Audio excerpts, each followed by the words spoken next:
The envelope sat on our kitchen counter for 3 days before I finally opened it. Sarah had been acting strange since I returned from my business trip to Boston, avoiding eye contact, making excuses to sleep on the couch, constantly checking her phone. But nothing could have prepared me for what the documents inside revealed. Certificate of adoption. My coffee mug slipped from my hand, shattering against the tile floor. Our daughter Emma, our 6-month-old miracle after years of fertility treatments, had been legally surrendered for adoption. By Sarah. Alone. Without my knowledge or consent. The date on the paperwork showed it had been finalized during my 2-week business trip. The trip Sarah had insisted I take, despite my concerns about leaving them alone for so long. "It's an opportunity you can't pass up," she had said, cradling Emma against her shoulder. "We'll be fine. I've got my mom coming to help." But her mother never came. I knew because I'd called to thank her, only to discover she'd been in Florida the entire time. When I confronted Sarah about the lie, she dismissed it with a casual, "Oh, plans changed. We managed just fine on our own." Now I understood why she'd been so eager to get me out of town. I sank to the floor, ignoring the coffee soaking into my pants and the ceramic shards pressing against my legs. The house was empty. Sarah had taken Emma to what she claimed was a doctor's appointment. But according to these papers, Emma wasn't even ours anymore. She belonged to someone named Catherine and Daniel Mercer from a place called Lakeside Heights. My hands trembled as I dialed Sarah's number. Straight to voicemail. Again. Our refrigerator still displayed Emma's ultrasound photo, held by a magnet from the hospital where she was born after 38 hours of labor. The living room was littered with her toys. Her nursery upstairs remained fully intact. The crib where I'd rocked her to sleep countless nights. The changing table stocked with diapers, the dresser filled with tiny clothes. How could Emma be gone? How could Sarah have done this? We had struggled with infertility for 5 years. 5 years of hormone treatments, failed IVF attempts, devastating miscarriages. Emma had been our miracle. The child doctors said we'd likely never have. Sarah had suffered from severe postpartum depression, but she'd been seeing a therapist. She'd been improving. At least, I thought she had been. The front door opened. Sarah walked in alone, her face pale but composed. She froze when she saw me on the kitchen floor surrounded by coffee and broken ceramic, the adoption papers clutched in my hand. "Where is she?" I whispered, my voice barely functional. "Where is our daughter?" Sarah's eyes filled with tears, but there was something else there. Resolution. She set her purse down carefully, as if any sudden movement might cause me to shatter completely. "Emma is with her new family," she said quietly. "Where she belongs." "Where she belongs?" I stood up, documents crumpling in my grip. "She belongs with us. She's our daughter." "No, Jack," Sarah said, her voice eerily calm. "She never should have been." Sarah slid into a chair at our kitchen table, the same table where we'd fed Emma her first solid foods just weeks ago. I remained standing, afraid that if I sat, I might never find the strength to rise again. "You had no right," I said, struggling to keep my voice steady. "No legal right? I never signed anything." Sarah's gaze dropped to her hands. "I know." "Then this isn't legal. We can get her back." I grabbed my phone. "I'm calling a lawyer right now." "Jack, wait." Sarah reached across the table. "There's something you don't know." I paused, my finger hovering over the screen. "Emma." Sarah's voice cracked. "Emma isn't yours." The world tilted sideways. I gripped the edge of the table to steady myself. "What are you talking about? We did IVF. We used my—" "No." Sarah shook her head. "After our 4th failed attempt, when the doctor said your sperm count had dropped too low, I couldn't bear to see you so devastated again." My throat constricted. "What did you do?" "I used a donor, without telling you." Tears streamed down her face.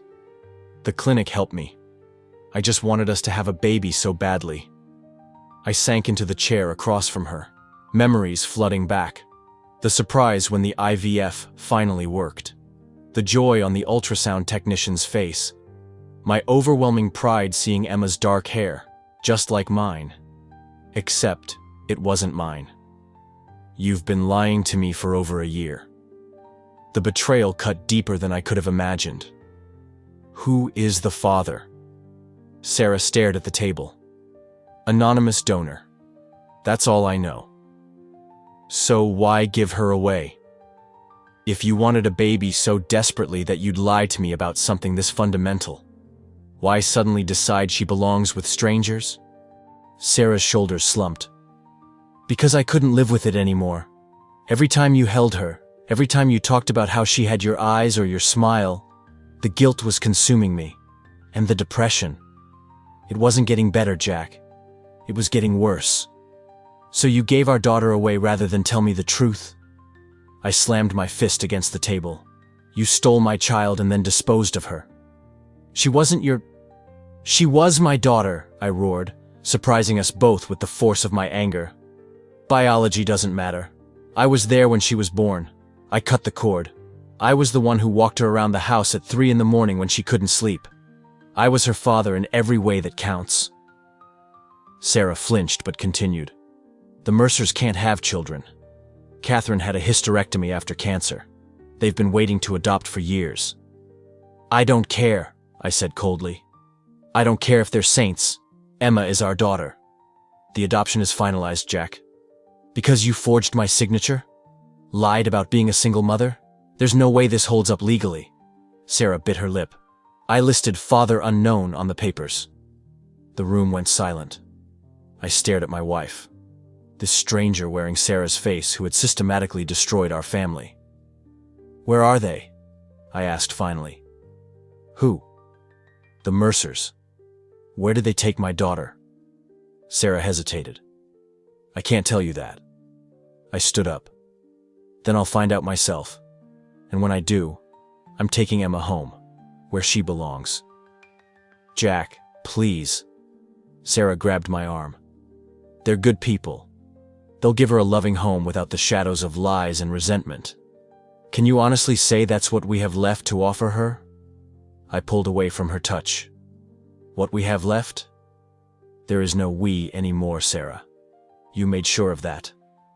As I headed for the door, Sarah called after me, her voice breaking. What are you going to do? I turned back one last time. Whatever it takes to bring my daughter home. 3 weeks passed in a blur of legal consultations, sleepless nights, and unanswered calls to Sarah, who had moved in with her sister. My attorney, Eleanor Winters, didn't sugarcoat the situation. Without biological connection, and with your wife's testimony that you knew about the donor situation, it's an uphill battle, she explained in her downtown office. But the fraudulent adoption process gives us a foothold. She had no right to claim father unknown when you were listed on the birth certificate. I lived in a state of suspended animation. Emma's empty nursery a shrine I couldn't bear to enter or dismantle. The adoption agency stonewalled me, citing confidentiality laws. But Eleanor was relentless, filing emergency motions and leveraging her connections. Finally, on a rainy Tuesday, we got the breakthrough we needed.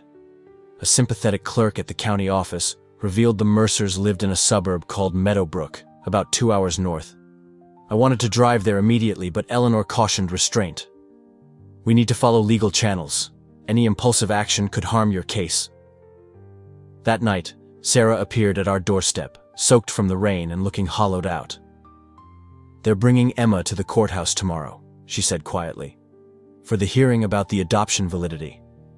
I stepped aside, allowing her in for the first time since our confrontation. How did you find out? The agency called me. She remained standing, water pooling beneath her feet. Jack, I've made a terrible mistake. Which one?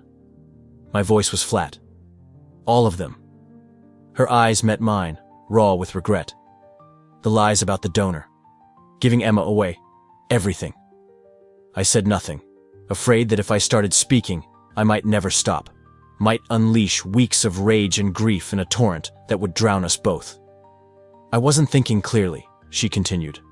The postpartum depression was worse than I let on. Some days I couldn't even look at her without feeling this crushing guilt and inadequacy. So you gave her away rather than tell me you were struggling? rather than tell me the truth about her conception? I convinced myself she'd be better off. Sarah's voice cracked. That you'd be better off not knowing. That eventually we could try again. Do things right. Do things right? I echoed incredulously. There's no reset button for this kind of betrayal, Sarah. The next morning, I stood in the courthouse hallway, my heart hammering as Eleanor reviewed last-minute strategy. Sarah sat across the hall, accompanied by her own attorney. Then I saw them. The Mercers, entering through a side door with a social worker. Catherine Mercer cradled a bundle in her arms that I recognized instantly. Emma. My Emma. 6 weeks older than when I'd last seen her, but unmistakably my daughter. Our eyes met across the hallway. I saw the fear register on Catherine's face as she instinctively clutched Emma tighter. Daniel stepped slightly in front of them, protective. In that moment, something unexpected happened. Looking at their terrified faces, people who had opened their hearts to a child they believed needed a home, I felt my anger fracture. Inside the courtroom, the judge reviewed our case with methodical precision. When it was my turn to speak, I stood, prepared to fight with everything I had. But then Emma stirred in Catherine's arms, her face turning toward the sound of my voice. Our eyes met, and she gave me the same gummy smile that had brightened countless mornings. "Mr. Reynolds?" the judge prompted.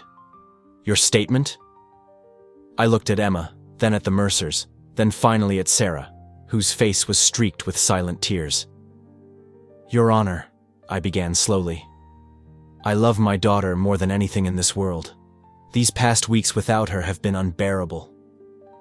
Catherine Mercer's shoulders began to shake. "But I've had time to reflect on what truly matters here," I continued. "It's not my pain or my wife's mistakes. It's Emma's future."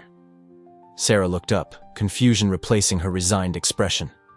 "I'm requesting joint custody," I said, causing a murmur throughout the courtroom, "between myself and the Mercers."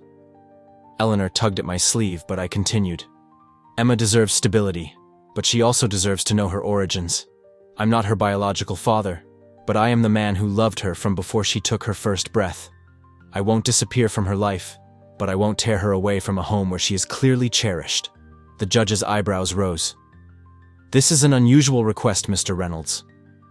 "I know," I replied, "but this is an unusual situation." Later, as we worked out the details of our unprecedented arrangement, Catherine approached me hesitantly. "Why did you change your mind?" she asked softly, Emma sleeping peacefully against her shoulder. I reached out, gently touching Emma's tiny hand. Her fingers instinctively curled around mine. A grip I remembered well. "Because being a parent means putting your child's needs above your own," I said, "even when it breaks your heart." As I watched Emma sleeping peacefully, I knew the road ahead would be complex. Sarah and I had begun divorce proceedings, but we would both remain in Emma's life. The Mercers would be her primary caregivers, with me playing the role of a dedicated, loving presence. Not the family I had imagined, but a family nonetheless. One built not on biology or legal documents, but on the simple, profound truth that love means doing what's right, even when it's the hardest thing you've ever done. Thank you for watching until the end. If you enjoyed the video, make sure to like and subscribe to the channel. There's a lot more interesting content coming soon.